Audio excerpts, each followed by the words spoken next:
Did they tell you we were going to record this? Is that okay? Sure. Help us organise the tapes and stuff. If you could just tell us who you are. Okay. I'm G. William Domhoff. I'm a research professor in psych. When we go into REM sleep, there's also a little part of the brain down in the brainstem that essentially says you can't move. You're paralyzed. You can make little fluttery movements and your eyes can move. But basically, our muscles are flaccid, or you can say, we're paralyzed in a certain way.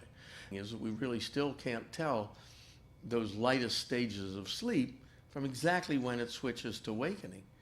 And that makes it then hard to study these little fluctuations in consciousness. So you're saying it's difficult to define where the dream ends and where real life begins? Right at that borderline, it's very fuzzy. And so some people then want to maintain control. They're a little afraid to let go. They want, because we are losing control of our, quote, mind at that particular point. I'm Jane Gackenbach, and I'm a professor of psychology. So does everyone dream differently, or are there universal themes that people tend to dream about? Oh, sure. Flying is a really common one, and and like Superman flying. And what's interesting about it is virtually cross-culture, it's fun, it's uplifting, it's a positive, as versus falling, another universal dream theme, which sucks. Nobody really likes to fall in a dream, although very, very common. A really common one, although I think probably maybe more in North America, is being caught without your clothes on in some compromising situation. Nightmare chasing, very, kind of universal. So if your father's just died and you're dreaming he's still alive, and then he came and visited me and he was in the hospital, you're trying to incorporate those feelings into your memory banks of, no, my dad is alive. And that's another major function is this memory consolidation, mood regulation. Lucid dream traditionally is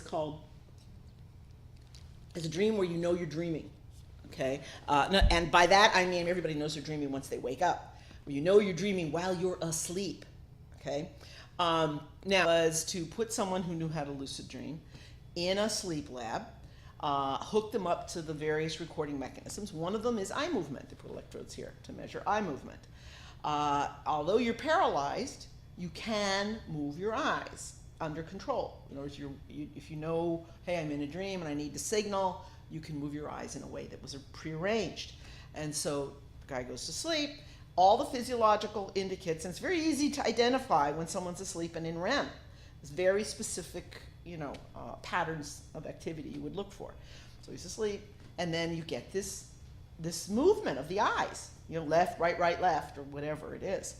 You wake the person up, and you say, what was going through your mind? You don't say, did you have a lucid dream? You don't say, you don't cue them. You try to keep it neutral. I knew I was dreaming. I signaled. Did you get it? Okay, and that basically says you can be conscious while you're unconscious. Now, from a neurophysiological perspective, when one enters REM sleep, random signals are received by the brain's cortex. The cortex then attempts to interpret these signals, and this interpretation becomes the dream. This is what allows us the prospect to control the dream by engaging the conscious mind during these neurophysiological chain of events. It's called lucid dreaming. Once someone's aware they're dreaming, they can actively participate in the dream, sometimes even change it. Usually when you're aware that you're dreaming, you wake up, but we have techniques that can train someone to stay in the dream, and with enough practice, one can stay in a dream for an extended period of time. Therapists have been using this skill to help patients with night terrors. So when a patient's in a nightmare, they're trained first to acknowledge that they're in a dream. Then they can change the experience from a negative one to a positive one. It's incredibly powerful once the skill is mastered. So it's really why the military's got involved in this research. The military? It took it one step further. If one can actively participate in one's own dreams, what would happen if one could participate in another person's dreams? The military calls this program Project Somnocen. And from what I've heard, 2 or 3 subjects are able to collectively participate in one dream. So they're sharing. Wasting my time. Somnocen is a training machine designed to resolve sleep disorders in the field. When and engaged in combat, sleep is a rarity, so the quality of sleep becomes extremely important. We train them to get good quality rest. We discovered optimizing REM sleep increases one's survival abilities.